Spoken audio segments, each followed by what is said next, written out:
मैं हूं अंग्रेज और मैं जा रहा हूं व्यापार के बहाने भारत को गुलाम बनाने। मैं वहां के लोगों में फूट डालूंगा एवं राज करूंगा। तो वीडियो को पूरा देखें और चैनल को सब्सक्राइब कर लीजिए।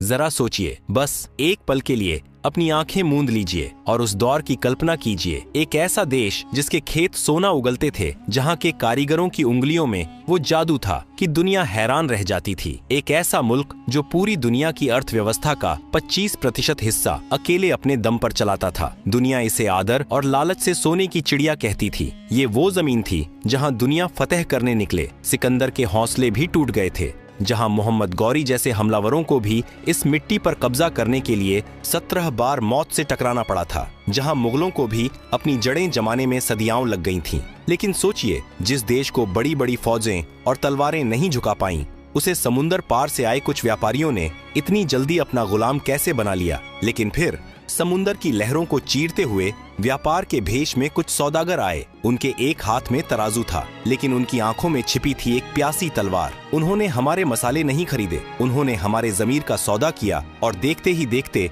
वो सोने की चिड़िया लोहे की मोटी जंजीरों में जकड़ दी गई। आज हम इतिहास के उस बंद दरवाजे को खोलने जा रहे हैं जिसे किताबों में ब्रिटिश राज कहा जाता है, लेकिन असल में वह इंसानियत के सीने पर किया गया अब तक का सबसे बड़ा अत्याचार था। यह खौफनाक कहानी शुरू होती है उस काली तारीख से जब भारत की किस्मत पर पहला और सबसे गहरा घाव लगा। तारीख थी 23 जून 1757। जगह प्लासी का मैदान। बंगाल का नवाब सिराज उद दौला अपनी विशाल सेना के साथ सीना तान कर खड़ा था। उसके सामने थी ईस्ट इंडिया कंपनी की मुट्ठी भर फौज, जिसका नेतृत्व कर रहा था एक ऐसा आदमी जिसे नफरत और लालच का दूसरा नाम कहा जाए तो गलत नहीं होगा। Robert Clive. कागजों पर यह एक युद्ध होना था, लेकिन उस दिन मैदान ए जंग में जो हुआ वह युद्ध नहीं, वह धोखा था। एक ऐसी गद्दारी जिसने आने वाले 200 सालों तक हिंदुस्तानियों का खून चूसने का लाइसेंस अंग्रेजों को थमा दिया। नवाब की सेना का सेनापति मीर जाफर अपनी हजारों की फौज लेकर युद्ध के मैदान में खड़ा रहा, चुप खामोश, बिल्कुल एक पत्थर की मूर्ति की तरह। उसकी तलवार म्यान के अंदर ही सोती रही, जबकि अंग्रेजों की बंदूकें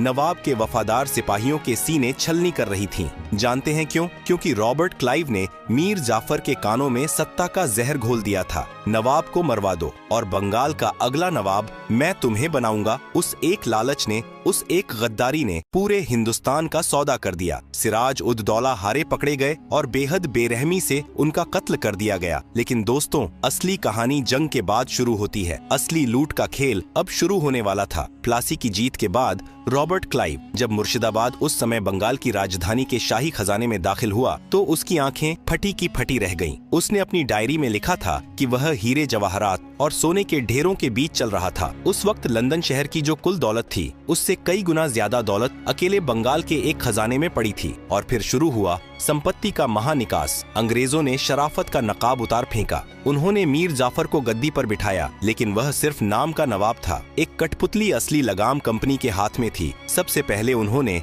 बंगाल के खजाने से 100 बड़ी नावें भरकर सोना और चांदी कलकत्ता भेजा। जरा उस मंजर के बारे में सोचिए। गंगा नदी में 100 कश्तियां जो हिंदुस्तानी किसानों और मजदूरों की पीढ़ियों की कमाई थी, वो हमेशा हमेशा के लिए हमारी जमीन से बहकर जा रही थी। अकेले रॉबर्ट क्लाइव ने उस जमाने में लाखों पाउंड अपनी निजी जेब में भरे, जो आज के हिसाब से अरबों रुपए होते हैं। लेकिन यह तो बस शुरुआत थी। असली अत्याचार, असली नर्क तब शुरू हुआ जब 1765 में अंग्रेजों ने मुगल बादशाह से दीवानी अधिकार छीन लिए। इसका मतलब समझते हैं आप? इसका मतलब था बंगाल, बिहार और ओडिशा के करोड़ों किसानों से लगान या टैक्स वसूलने का पूरा कानूनी अधिकार अब ईस्ट इंडिया कंपनी का था। एक व्यापारिक कंपनी अब सरकार बन चुकी थी। पहले जब कोई राजा टैक्स लेता था तो बदले में प्रजा की सुरक्षा करता था, सड़कें बनवाता था और अकाल पड़ने पर अपने गोदाम खोल देता था। लेकिन अंग्रेजों का मकसद शासन करना नहीं था, उनका मकसद था निचोड़ना। उन्होंने टैक्स को इतना बढ़ा दिया कि किसान की कमर टूट गई। अगर फसल अच्छी हो तो टैक्स दो, अगर सूखा पड़े तो भी टैक्स दो, अगर बाढ़ आ जाए और सब कुछ बह जाए तो अपनी जमीन बेचकर, अपने गहने गिरवी रखकर टैक्स दो। अंग्रेज अफसर, जिन्हें उस वक्त नवाब्स कहा जाता था, वो गांव गांव घूमते। जो किसान लगान नहीं दे पाता उसे कोड़ों से पीटा जाता, चिलचिलाती धूप में घंटों खड़ा रखा जाता और यहाँ तक कि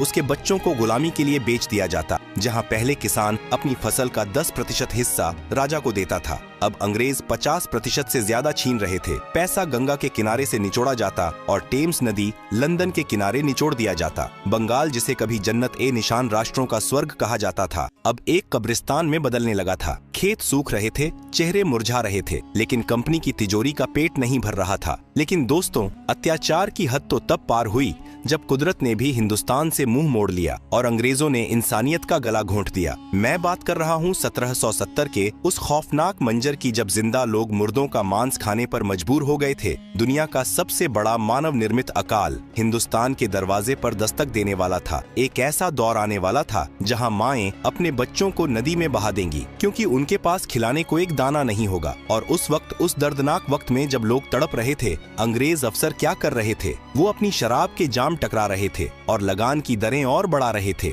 आखिर क्या हुआ था? 1770 में कैसे 1 करोड़ लोग भूख से तड़प कर मर गए और ईस्ट इंडिया कंपनी ने इसे मुनाफे में बदल दिया? यह जानने के लिए दिल थाम कर बैठिए, क्योंकि आगे हम उस अंधेरे को देखेंगे जिसे इतिहास कभी भुला नहीं पाया। साल 1769 आसमान से आग बरस रही थी। धरती का सीना प्यास से फट चुका था। बंगाल के किसान आसमान की ओर टकटकी लगाए देख रहे थे कि शायद एक बूंद बारिश गिर जाए। कुदरत ने पानी रोक लिया था। लेकिन दोस्तों, इतिहास गवाह है कि अकाल सिर्फ सूखे से नहीं आता। अकाल तब आता है जब शासक राक्षस बन जाता है। 1770 की शुरुआत होते होते बंगाल में मौत का तांडव शुरू हो चुका था। इसे इतिहास में 76 मनवंतर कहा जाता है। एक ऐसा दौर जिसने हंसते खेलते गांवों को शमशान बना दिया। आप सोच रहे होंगे कि बारिश नहीं हुई तो इसमें अंग्रेजों का क्या कसूर था, और बहुत गहरा था। जिस वक्त खेतों में फसलें सूख रही थीं, ईस्ट इंडिया कंपनी के गोदामों में अनाज सड़ रहा था। लेकिन कंपनी ने वो अनाज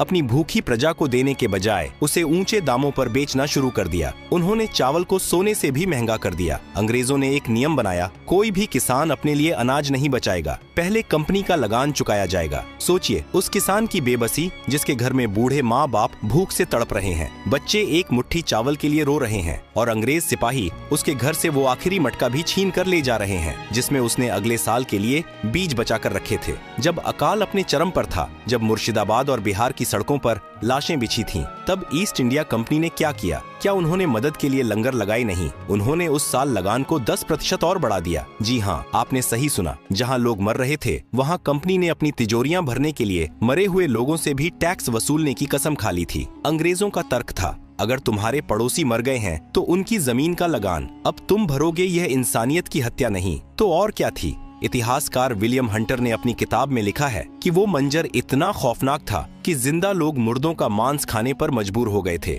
नदियां लाशों से पट गई थीं। गंगा का पानी लाल नहीं बल्कि सड़ांध से काला पड़ चुका था, क्योंकि लाशों को जलाने के लिए लकड़ियां भी कम पड़ गई थीं। कलकत्ता में कंपनी के अफसर पार्टियां कर रहे थे, वाइन पी रहे थे और लंदन चिट्ठियां लिख रहे थे कि इस साल हमारा मुनाफा पिछले साल से ज्यादा हुआ है। उस एक साल में, सिर्फ एक साल के अंदर बंगाल की 1/3 आबादी साफ हो गई। 1 करोड़ लोगों की मौत का जिम्मेदार कोई वायरस या बीमारी नहीं थी, बल्कि ईस्ट इंडिया कंपनी की लालच थी। यह एक प्राकृतिक आपदा नहीं बल्कि एक मानव निर्मित नरसंहार था। अंग्रेजों ने न सिर्फ हमारा अनाज छीना, बल्कि उन्होंने हमारी खेती करने के तरीके को भी हमेशा के लिए बर्बाद कर दिया। उन्होंने किसानों को मजबूर किया कि वो अपने खेतों में धान या गेहूं न उगाएं, बल्कि वो उगाएं जिससे कंपनी को मुनाफा हो। उन्होंने जबरदस्ती नील और अफीम की खेती करवाई। जरा सोचिए, क्या कोई भूखा इंसान नील खा सकता है? क्या अफीम से किसी का पेट भर सकता है? लेकिन अंग्रेजों को हिंदुस्तानी पेट की नहीं, अपनी जेब की चिंता थी। जिस जमीन पर सदियों से सोना उगता था, वहाँ अब अंग्रेजों ने जहर उगवाना शुरू कर दिया था। 1770 का वो अकाल भारत की रीढ़ की हड्डी तोड़ने का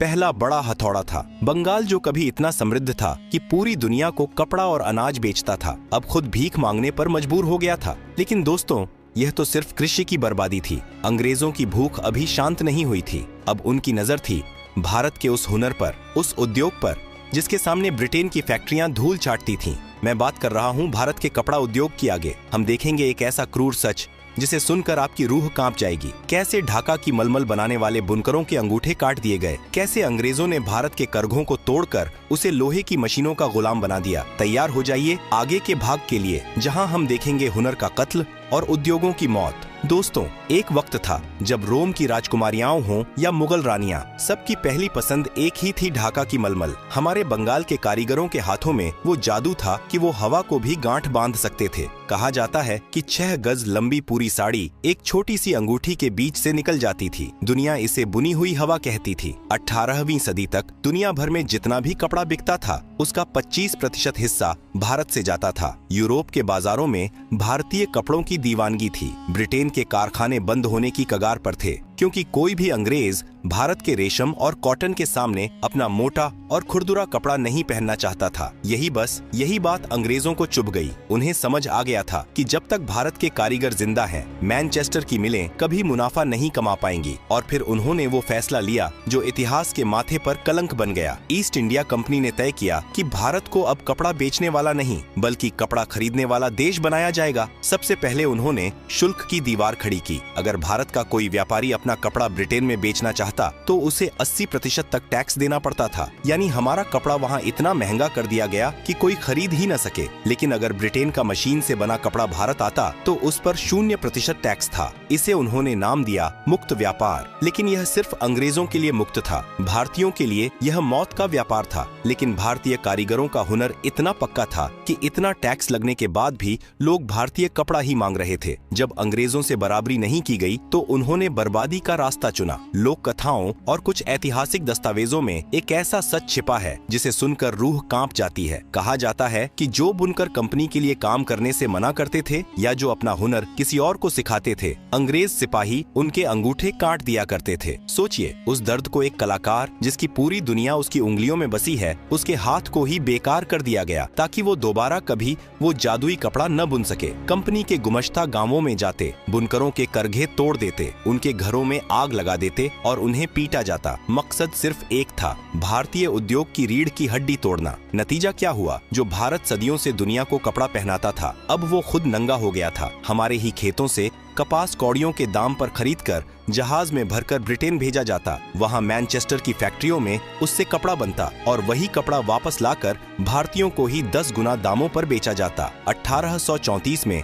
भारत के governor general Lord William Bentinck ने अपनी रिपोर्ट में एक लाइन लिखी थी जो आज भी इतिहास के पन्नों पर आंसू की तरह जमी हुई है। उसने लिखा, भारत के मैदान बुनकरों की हड्डियों से सफेद हो गए हैं। लाखों बुनकर भूख से मर गए। लाखों ने भीख मांगना शुरू कर दिया। ढाका, मुर्शिदाबाद और सूरत जैसे शहर जो कभी व्यापार के केंद्र थे, अब वीरान हो चुके थे। अंग्रेजों ने भारत को सिर्फ लूटा नहीं था, उन्होंने भारत को बेरोजगार और लाचार बना दिया था। उन्होंने एक आत्मनिर्भर देश को एक बाजार बनाकर छोड़ दिया। लेकिन दोस्तों, जुल्म जब हद से बढ़ जाता है तो वो बगावत बन जाता है। किसानों की टूटी कमर, बुनकरों के कटे अंगूठे और अकाल में मरे हुए करोड़ों लोगों की चीखें, ये सब अब बारूद बन चुकी थीं। बस एक चिंगारी की जरूरत थी और वो चिंगारी भड़की। 1857 में क्या थी? वो शैतानी हवा जिसने अंग्रेजों की नींद हराम कर दी और कैसे कंपनी राज खत्म होकर क्राउन का राज आया। लेकिन जुल्म का तरीका नहीं बदला। जलियांवाला बाग से लेकर आजादी की सुबह तक यह खूनी दास्तां कैसे अपने अंजाम तक पहुंची। देखिए, हमारे आखिरी और सबसे धमाकेदार भाग में विद्रोह की आग और आजादी की कीमत 10 मई 1857। यह वो तारीख थी जब भारत के सब्र का बांध आखिरकार टूट गया। बैरकपुर से उठी मंगल पांडे की चिंगारी